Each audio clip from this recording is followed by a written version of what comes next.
조선시대에는 딸이 예쁘다는 이유만으로 딸이 잡혀갈까봐 무서워하던 시대가 있었습니다. 채용사가 온다는 소문을 들으면 어머니는 벌벌 떨 수밖에 없던 시대. 조선에서 여자라는 이유만으로 두려움에 떨던 시대가 있었습니다. 남자들은 대문을 걸어 잠그고 딸을 지키려 버티고 버텼지만 아무런 소용이 없었습니다. 그날 밤 어떤 집은 딸 얼굴에 일부러 재를 묻혔고 어떤 집은 급하게 혼인을 서둘렀습니다. 백성을 자신의 소유물처럼 여기고 사람을 한낱 놀이개처럼 쓰려 했다는 사실은 지금 기준으로 보면 충격적입니다. 그 공포의 이름은 채용사였습니다. 왕의 명령으로 여성들을 데려가던 채용사. 지금 시선으로 보면 일제강점기의 강제동원 모집책을 떠올리게 하는 존재였습니다. 이 이야기가 더 끔찍한 이유는 범인이 도적이 아니라 국가였기 때문입니다. 칼든 산적이 아니었습니다. 임금의 도장이 찍힌 문서를 들고 온 조선의 관리들이었습니다. 왕이 원하면 백성의 딸도 데려갈 수 있었던 시대였습니다. 이 믿기 힘든 일이 벌어진 건 조선 역사상 가장 악령 높은 왕, 연산군 때였습니다. 처음부터 연산군이 이런 왕이었던 것은 아닙니다. 왕위에 올랐을 때만 해도 그는 총명했고 정치 감각도 나쁘지 않았습니다. 하지만 어느 순간부터 그의 마음속에는 분노와 욕망이 뒤섞이기 시작했습니다. 자신의 어머니가 비참하게 쫓겨나 죽었다는 진실을 알게 되었기 때문입니다. 권력을 손에 쥐고도 그의 마음속 허기는 채워지지 않았습니다. 그리고 누구도 자신을 막을 수 없다는 위험한 확신이 자리 잡기 시작했습니다. 그때부터 연산군은 정치를 점점 멀리하고 더 강한 자극과 더 화려한 유혹에 빠져들기 시작합니다. 궁안의 연애만으로는 더 이상 만족하지 못했습니다. 그러던 어느 날 왕 곁에 간신 임사홍이 연산군의 마음을 정확히 읽어냅니다. 전하, 조선 팔도에는 아직 전하께 바쳐지지 않은 아름다운 여인들이 많사옵니다. 그 한마디가 수많은 가정의 운명을 바꿔버렸습니다. 해용사가 온다는 소문은 백성들에게 전쟁보다 더 무서운 공포였습니다. 멀리서 관군의 발소리만 들려도 마을 전체가 숨을 죽였습니다. 딸을 둔 부모들은 급히 문을 닫고 아이를 다락방이나 친척집으로 숨겼습니다. 어떤 집은 딸을 살리기 위해 하룻밤 만에 옆집 총각과 급하게 혼인을 시키기도 했습니다. 유부녀는 쉽게 끌려가지 않는다는 소문에 마지막 희망을 건 것입니다.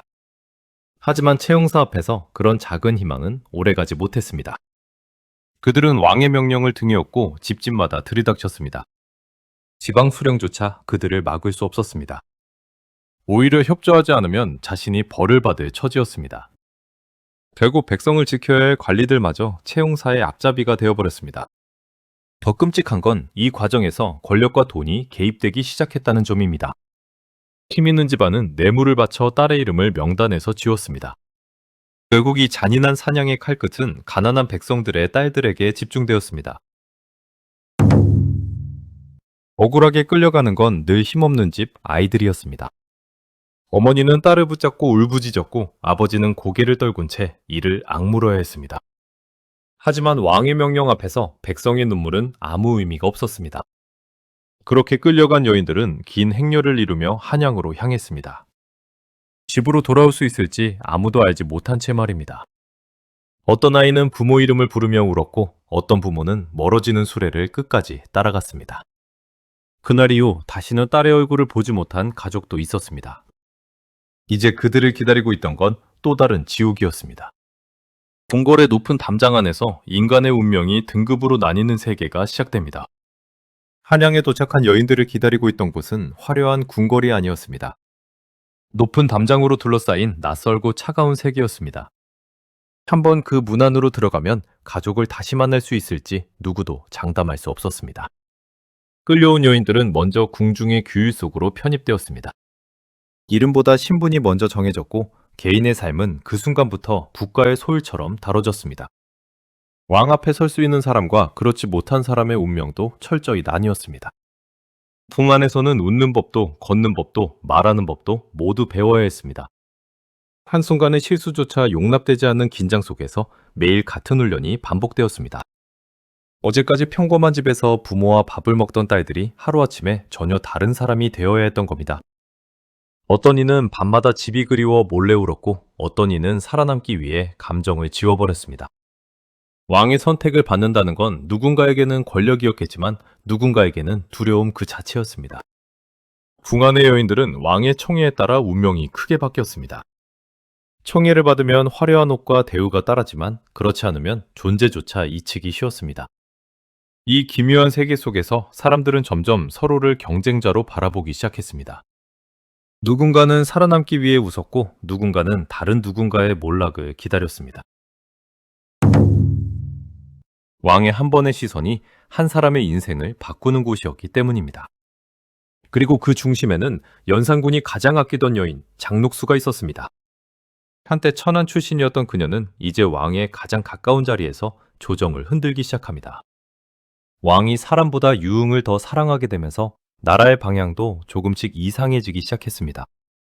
궁안의 웃음소리가 커질수록 백성들의 한숨은 더 깊어졌습니다. 그리고 결국 그 왜곡된 욕망은 조선 전체를 흔드는 파멸로 이어지게 됩니다. 처음에는 궁궐 안의 유흥처럼 보였던 일이 결국 나라 전체를 병들게 만들기 시작했습니다. 연산군은 점점 정치를 멀리했고 백성들의 삶에는 관심을 잃어갔습니다. 궁 안에서는 밤마다 연회가 이어졌고 음악과 웃음소리가 끊이지 않았습니다. 하지만 궁 밖에서는 세금에 허덕이는 백성들의 한숨이 점점 깊어지고 있었습니다. 왕이 기뻐하는 사람들은 점점 더 큰 권력을 얻었습니다. 나라의 중요한 일보다 왕의 기분이 더 중요해지는 이상한 시대가 되어버린 겁니다. 백성들은 속으로 분노했지만 감히 입 밖으로 꺼낼 수 없었습니다. 왕을 비판했다가는 목숨이 날아갈 수도 있었기 때문입니다. 하지만 아무리 강한 권력도 영원할 수는 없었습니다. 참다 못한 신하들과 종친들은 결국 칼을 뽑아들었습니다. 1506년 새벽, 궁궐의 공기가 완전히 뒤바뀌는 날이 찾아옵니다. 이것이 바로 중종 반정이었습니다. 궁궐로 들이닥친 군사들 앞에서 연산군의 권력은 한순간에 무너져 내렸습니다. 그토록 절대적이던 왕은 더 이상 아무도 지켜주지 않았습니다. 권력의 중심에 있던 임사홍도 결국 붙잡혀 비참한 최후를 맞았습니다. 장녹수 역시 모든 권세를 잃고 역사의 뒤안길로 사라졌습니다.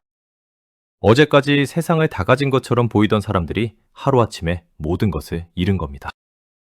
그렇다면 가장 오래 상처를 안고 살아간 사람들은 누구였을까요?